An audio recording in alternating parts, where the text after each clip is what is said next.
Pemirsa, Komisi Pemberantasan Korupsi terus mendalami dugaan peranan Gibran Rakabuming Raka dalam kasus korupsi bantuan sosial COVID-19. KPK akan menelusuri setiap informasi guna kepentingan penyelidikan.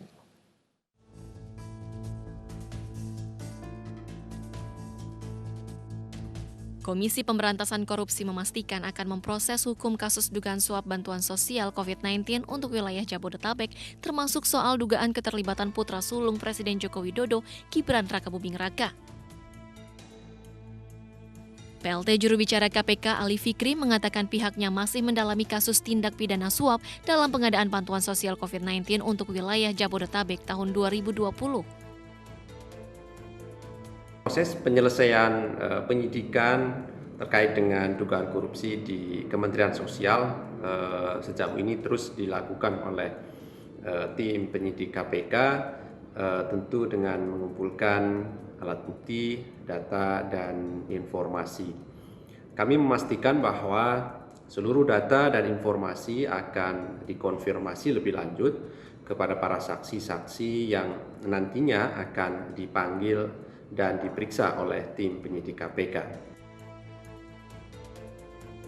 Dalam perkara ini, calon wali kota Surakarta Gibran Rakabuming Raka membantah terlibat kasus korupsi bantuan sosial yang disebut-sebut merekomendasikan PT Sri Rejeki Isman Tekstil atau Sri Teks Tbk dalam pengadaan goodie bag bansos di Kementerian Sosial.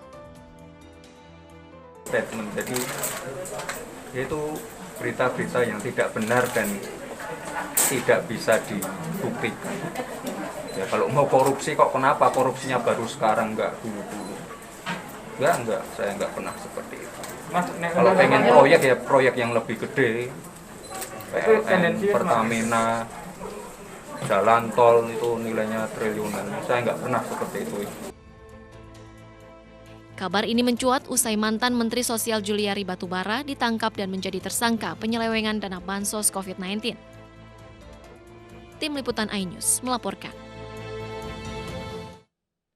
Mantan Menteri Sosial Juliari Batubara diduga menerima suap sebesar 12 miliar rupiah dari pengadaan bansos penanganan virus corona berupa paket sembako di Kementerian Sosial tahun 2020. Juliari diduga mendapat jatah Rp10.000 dari satu paket sembako.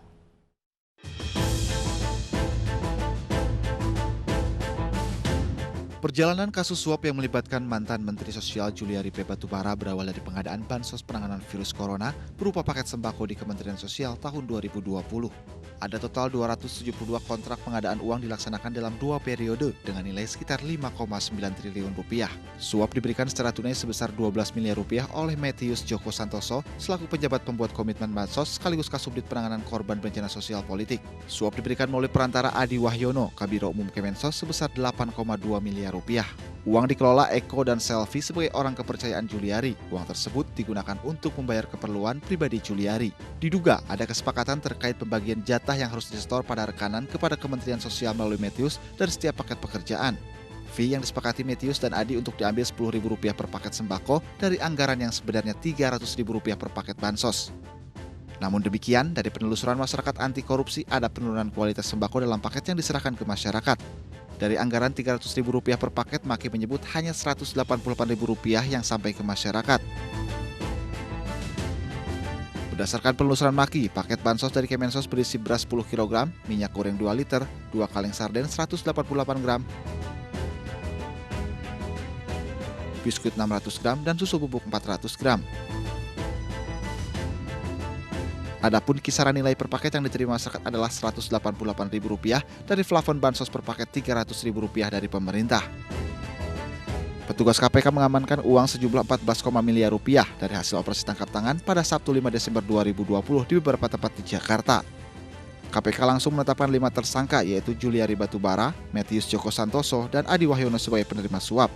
Sementara 2 lainnya merupakan pemberi suap dari pihak swasta yakni Adrian Iim dan Hari Sidabuke. Juliari Batubara ditahan di rumah tahanan KPK cabang Pom Dam Jaya Guntur, Jakarta Selatan. Juliari sebelumnya menyerahkan diri ke gedung KPK Minggu 6 Desember dini hari usai ditetapkan sebagai tersangka kasus suap dana bansos COVID-19. Sementara Adi Wahyono ditahan di rumah tahanan Polres Jakarta Pusat hingga 25 Desember mendatang. Sementara itu, Presiden Joko Widodo menunjuk Menteri Koordinator Bidang Pembangunan Manusia dan Kebudayaan Muhadjir Effendi sebagai pengganti sementara Juliari Batubara. Hal ini dilakukan agar proses hukum yang sedang bergulir di KPK tidak mempengaruhi program kerja yang dijalankan Kementerian Sosial.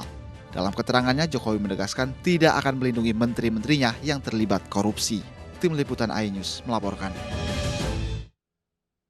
Pemilik gudang membantah video sembako berlogo Kemensos yang diduga kadaluarsa adalah paket bansos yang ditimbun. Polisi pun akan menyelidiki penyebab menumpuknya sembako bantuan sosial tersebut.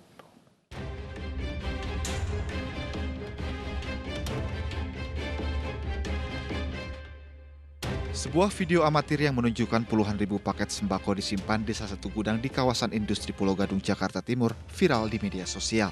Paket sembako yang berlogo Kementerian Sosial ini diduga terbengkalai dan kedaluarsa. Namun pemilik gudang membantah. Pemilik gudang menyebut menumpuknya paket sembako di gudang karena tidak jadi dibeli oleh Kementerian Sosial. Padahal pihaknya telah menyiapkan puluhan ribu paket sembako yang telah siap dibagikan ke masyarakat. Rencananya paket ini akan dijual secara eceran tanpa menggunakan logo Kemensos. Expired, kita tidak ada yang expired gitu loh. Nah, seperti itu. Untuk video yang beredar, itu video yang dulu, yang sudah lama. Itu dari beberapa buyer mungkin ya, katakan yang ingin menjanjikan untuk mediator ya, untuk membeli. Nah, sampai detik ini mereka tidak ada pembelian. Akhirnya kita dari pihak owner, PT GGS, menyalurkan material ini untuk penjualan secara retail. Kalau untuk dibilang expired, kita tidak ada expired. Polisi juga tengah menyelidiki menumpuknya bansos di satu gudang di kawasan industri ini. Dari hasil pengecekan, polisi tidak menemukan adanya paket sembako yang kedaluarsa. Memang didapati paket-paket sembako di gudang dari pemilik tersebut. Ada berapa di dalamnya sekarang, ada berapa Pak? Dan itu sudah berapa lama ada di situ? Berapa lamanya belum disebutkan, tapi untuk jumlahnya kurang lebih sekitar 40.000. Nah, setelah dicek langsung untuk fisik dan juga tertulis di situ masih dalam masa pakai yang masih bisa digunakan. Pak, untuk Polisi kini tengah menyelidiki penyebab pasti dan mendalami motif penumpukan sembako ini. Rencananya polisi akan memeriksa sejumlah saksi, termasuk warga yang merekam video. Dari Jakarta, Rio Manik, iNews melaporkan. Joko Chandra dijatuhi vonis 2 tahun 6 bulan penjara. Hakim menilai Joko Chandra terbukti bersalah membuat surat jalan palsu untuk bepergian ke luar negeri. Majelis Hakim Pengadilan Negeri Jakarta Timur menjatuhi vonis 2 tahun 6 bulan penjara kepada Joko Chandra. Vonis ini lebih berat dari tuntutan jaksa yang sebelumnya menuntut Joko Chandra dengan hukuman 2 tahun penjara. Joko Chandra dinilai terbukti bersalah membuat surat jalan dan surat bebas COVID-19 palsu, sehingga Joko Chandra bebas bepergian ke luar negeri meski berstatus buron.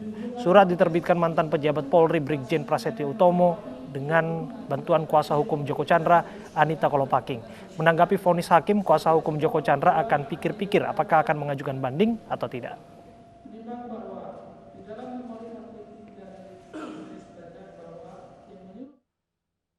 Komisi Pemberantasan Korupsi memeriksa istri Edi Prabowo, Iis Rosita Dewi, terkait suap izin ekspor benih lobster. Iis diperiksa sebagai saksi atas kasus yang menjerat suaminya. Istri Edi Prabowo yang juga anggota DPR RI fraksi Partai Gerindra, Iis Rosita Dewi, memenuhi panggilan KPK. Iis diperiksa terkait kasus suap izin ekspor benih lobster yang menjerat suaminya. Selain Iis, KPK memeriksa 3 saksi lainnya, yaitu PLT Dirjen Perikanan Tangkap, Kementerian Kelautan dan Perikanan, Muhammad Zaini Hanafi, pengacara Jasman Malik, dan karyawan swasta PT PLI Kasman. Dalam kasus ini, KPK menetapkan mantan Menteri Kelautan dan Perikanan, Edi Prabowo, beserta 6 orang lainnya sebagai tersangka.